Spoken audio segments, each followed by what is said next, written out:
Hello friends, स्वागत है आपका स्टडी विद विवेक में। दोस्तों, आज हम शब्द रूप के महत्वपूर्ण 100 प्रश्नों को कवर करने वाले हैं। तो बिना टाइम वेस्ट किए हुए हम अपने क्वेश्चंस की ओर चलते हैं। कवि का स्त्रीलिंग शब्द है। कवि का स्त्रीलिंग शब्द है कवित्री। इसका राइट आंसर होगा ऑप्शन सी। निम्नलिखित में से कौन सा शब्द सदा बहुवचन में प्रयोग होता है? तो सदा बहुवचन में प्रयोग होता है ये प्राण। हमेशा बहुवचन में ही प्रयोग होता है। निम्नलिखित में से कौन सा पुल्लिंग है? तो ये वे जो है ये पुल्लिंग शब्द है। लहर, नहर और आए ये सभी स्त्रीलिंग शब्द हैं। कवि का स्त्रीलिंग अभी हमने बताया तो कवित्री है। निम्नलिखित में से कौन सा शब्द स्त्रीलिंग नहीं है? तो निराला ये स्त्रीलिंग नहीं है। झुरमुट, इच्छा और अंत्येष्ट ये सभी स्त्रीलिंग है, लेकिन निराला ये एक पुल्लिंग शब्द है। निम्नलिखित में से पुल्लिंग शब्द है। पुल्लिंग शब्द है ये सारस पुल्लिंग शब्द है। निम्नलिखित में से पुल्लिंग शब्द नहीं है। पुल्लिंग शब्द नहीं है तो इसका राइट आंसर होगा नकल। ये पुल्लिंग शब्द नहीं है।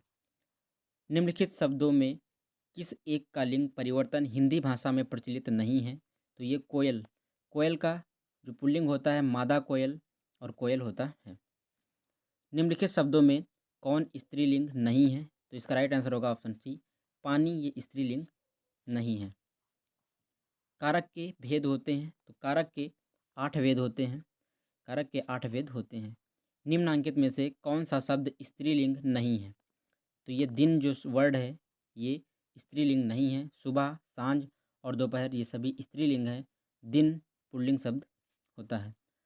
कर्ता के साथ ने का प्रयोग न होना किस उपभाषा प्रमुख विशेषता है? किस उपभाषा की प्रमुख विशेषता है? तो ये पूर्वी हिंदी की प्रमुख विशेषता है। यहाँ पे राइट आंसर होगा ऑप्शन ए। कवि का स्त्रीलिंग है। कवि का स्त्रीलिंग अभी हमने बताया तो कावित्री है। ऋषि का स्त्रीलिंग है। ऋषि का स्त्रीलिंग होता है ऋषि। ऋषि का स्त्रीलिंग होता है ऋषि। संज्ञाओं के साथ आने वाली विभक्तियों को क्या कहा जाता है? तो इन्हें विश्लिष्ट कहा जाता है। संज्ञाओं के साथ आने वाली विभक्तियों को विश्लिष्ट कहते हैं। हिंदी भाषा में वचन कितने प्रकार के होते हैं? तो 2 प्रकार के होते हैं हिंदी भाषा में वचन। लिंग की दृष्टि से दही क्या है? दही एक पुल्लिंग शब्द है। यहाँ पे राइट आंसर होगा ऑप्शन बी, दही। दही शब्द क्या है? ये पुल्लिंग शब्द का उदाहरण है। निम्नलिखित में से कौन सा स्त्रीलिंग है? निम्न से मैं बताया है कौन सा स्त्रीलिंग है। तो ये मृत्यु। स्त्रीलिंग हमेशा मृत्यु स्त्रीलिंग में होती है। सुंदरता में संज्ञा है। सुंदरता में भाववाचक संज्ञा है। सुंदरता में भाववाचक संज्ञा है। मित्र का भाववाचक है। मित्र का भाववाचक है मित्रता। यहाँ पे राइट आंसर होगा option C. Most important question है हमारा। सो है।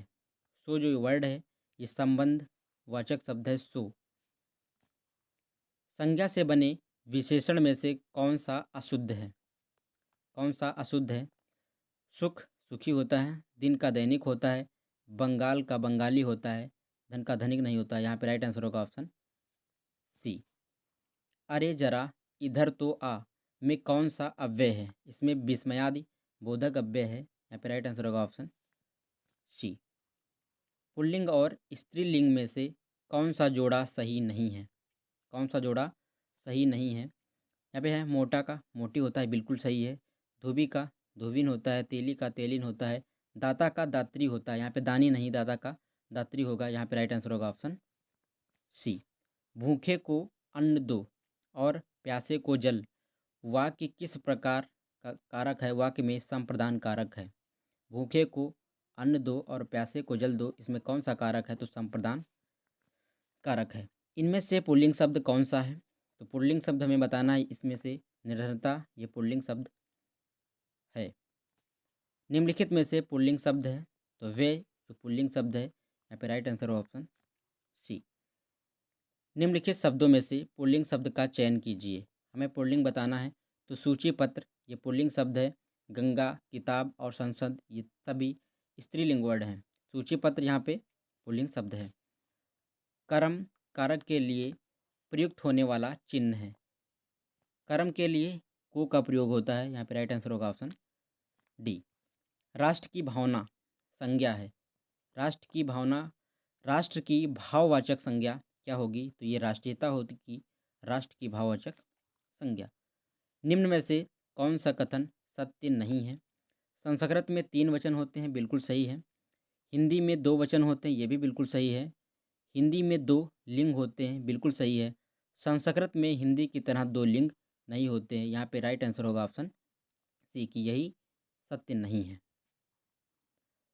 साधु का स्त्रीलिंग शब्द होता है साध्वी। साधु का स्त्रीलिंग शब्द होता है साध्वी। निम्नलिखित इकारात शब्दों में एक पुल्लिंग है, उसे चयनित कीजिए। जो पुल्लिंग शब्द है, अभी हमने बताया कि पानी ये पुल्लिंग होता है, रोटी, नदी और बकरी ये सभी स्त्रीलिंग शब्द के उदाहरण हैं। मैं काम से जा रहा हूँ, वाक्य में कौन सा कारक है? मैं काम से जा रहा हूँ, तो इसमें करण कारक है। संज्ञा का प्रकार नहीं है। व्यक्तिवाचक संज्ञा भी होती है, जातिवाचक संज्ञा, भाववाचक संज्ञा, देशवाचक संज्ञा नहीं होती। यहाँ पे राइट आंसर होगा ऑप्शन सी। भाववाचक संज्ञा के अंतर्गत आते हैं, तो भाववाचक संज्ञा के अंतर्गत गुण और दोष आते हैं। यहाँ पे राइट आंसर होगा ऑप्शन बी। किस समूह में सभी सर्वनाम प्रश्नवाचक हैं? कौन, क्या, किसने? यहाँ पे राइट आंसर होगा ऑप्शन सी, यही प्रश्नवाचक शब्द हैं। पुस्तक में कौन विशेषण बनेगा? पुस्तक का विशेषण होगा पुस्तकी। यहाँ पे राइट आंसर होगा ऑप्शन सी। मदन काली पतलून पहनकर खेलने आया में विशेषण क्या है? इसमें विशेषण होगा काली। काली यहाँ पे विशेषण है। निम्न में से कौन सा पाठ्य पुस्तक का गुण नहीं है? तो पाठ्य पुस्तक का गुण नहीं है ये अशुद्धता। यहाँ पे राइट आंसर होगा ऑप्शन सी। हिंदी के शब्दों का लिंग निर्धारण किसके आधार पर होता है? हिंदी के शब्दों का लिंग निर्धारण ये क्रिया के आधार पर होता है। कारक के कितने भेद होते हैं? तो कारक के 8 भेद होते हैं। हरियाली है जातिवाचक संज्ञा या समूहवाचक संज्ञा, भाववाचक संज्ञा? तो हरियाली एक ये भाववाचक संज्ञा का उदाहरण है। लोगों ने शोरगुल करके डाकुओं को भगाया। लोगों ने शोरगुल करके डाकुओं को भगाया, इसमें कर्म कारक होगा। को और के लिए किस कारक के चिन्ह का प्रयोग किया जाता है? तो संप्रदान कारक का प्रयोग किया जाता है। लड़का पेड़ से गिर गया, उपरोक्त वाक्य में कारण बताइए। लड़का पेड़ से गिर गया, यहाँ पे अलग होने का, इसीलिए अपादान कारक होगा। यहाँ पर अपादान कारक। निम्नलिखित वाक्यों में क्रिया विशेषण युक्त वाक्य कौन सा है?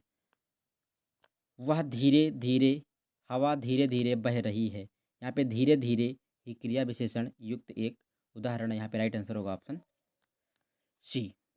कवि का स्त्रीलिंग काव्यत्री होता है। रीतिवाचक क्रिया विशेषण है। रीतिवाचक क्रिया विशेषण है तो कदाचित ये रीतिवाचक ही क्रिया विशेषण है। निम्नलिखित में पुल्लिंग शब्द है। पुल्लिंग शब्द ये बुढ़ापा पुल्लिंग शब्द है। जड़ता, दया और पटना ये सभी स्त्रीलिंग शब्द हैं। कौन सा शब्द अव्यय नहीं है? तो कौन सा शब्द अव्यय नहीं है? तो इसका राइट आंसर होगा ऑप्शन सी कि इधर ये शब्द अव्यय नहीं है। पेड़ पर पक्षी बैठे हैं, इस वाक्य में पेड़ पर कौन सा कारक है? पेड़ पर बैठना कौन सा कारक का उदाहरण है? तो ये अधिकरण कारक का उदाहरण है, ऑप्शन डी राइट है। वह आजकल दिल्ली में है, इस वाक्य में रेखांकित शब्द का चयन कीजिए। वह आजकल दिल्ली में है। दिल्ली में है तो इसका राइट आंसर होगा ऑप्शन सी, क्रिया विशेषण इसमें। वीर का स्त्रीलिंग होगा। वीर का स्त्रीलिंग वीरांगना है। यहाँ पे राइट आंसर होगा ऑप्शन सी।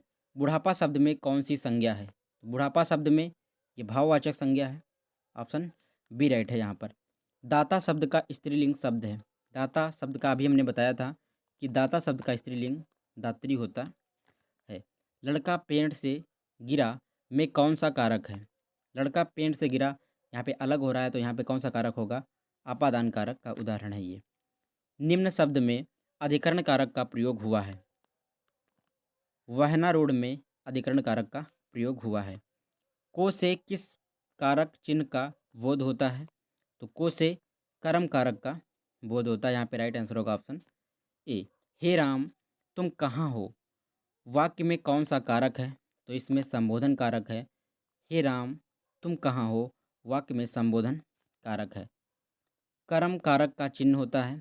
कर्म कारक का चिन्ह होता है को। बाजार में किस संज्ञा का बोध होता है?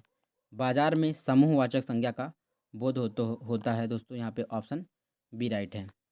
ठठेरा शब्द का लिंग परिवर्तन कीजिए। तो ठठेरा का स्त्रीलिंग होता है ठठेरिन। खूंटी शब्द का बहुवचन बताइए। खूंटी शब्द का बहुवचन होता है खूंटियाँ। यहाँ पे राइट आंसर होगा ऑप्शन ए। वह अगले साल आएगा, इस वाक्य में कौन सा कारक है? वह अगले साल आएगा, इसमें अधिकरण कारक है। यहाँ पे राइट आंसर होगा ऑप्शन सी। विद्वान शब्द का स्त्रीलिंग शब्द है, तो विद्वान का स्त्रीलिंग शब्द होता है विदुषी। चाकू का बहुवचन शब्द होता है, चाकू का बहुवचन चाकू ही होता है। यहाँ पे राइट आंसर होगा ऑप्शन डी। सीमा कुत्ते से डरती है, इस वाक्य में कौन सा कारक है? तो इसमें अपादान कारक है कि सीमा कुत्ते से डरती है। हे राकेश यहाँ आओ, इस वाक्य में कौन सा कारक है? तो इसमें कौन सा कारक है? इसमें संबोधन कारक है, किसी को संबोधित किया जा रहा है।